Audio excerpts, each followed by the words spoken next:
আমাদের ওসমান হাদি ভাই আর নেই। সৃষ্টিকর্তার ডাকে সাড়া দিয়ে তিনি চিরদিনের জন্য চলে গিয়েছেন।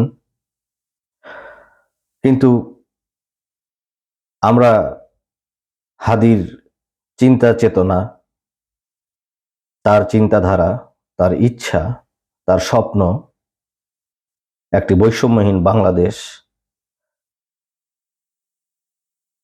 একটি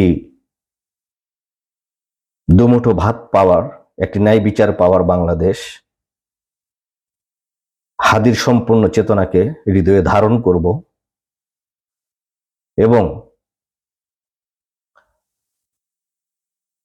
হাদিরা এই দেশে আসে, এরকম দেশে আসে, যুগে যুগে আসে, কিন্তু আমরা তাদেরকে রাখতে পারি না, ধারণ করতে পারি না, তাদের চিন্তা চেতনাকে ধারণ করতে পারি না, তাদেরকে রক্ষা করতে পারি না।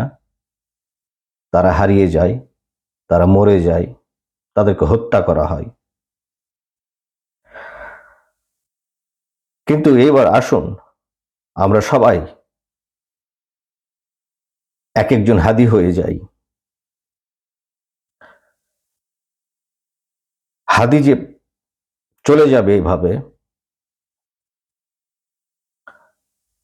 সেটা আমরা মেনে যেন না নেই।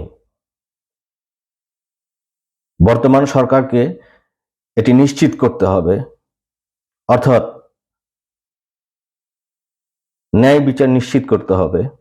ভবিষ্যতেও যে সরকার আসবে, ন্যায় বিচারটুকু নিশ্চিত করতে হবে এবং আমাদের হাতে গোনা মাত্র কয়েকটি যে চাওয়া আছে, যে দাবি আছে, একটু সুন্দরভাবে বেঁচে থাকার, অন্ন বস্ত্রের, একটি সুস্থ সমাজ ব্যবস্থার, একটি সুস্থ রাজনৈতিক বন্দোবস্তের, সেটিকে আমরা বাস্তবায়ন করব এবং যে সরকারি আসুক তারা যেন সেটি করে। হাদির জন্য আসুন আমরা প্রার্থনা করি, এর বাইরে আমাদের আর করার কিছু নেই। এবং আমরা জানি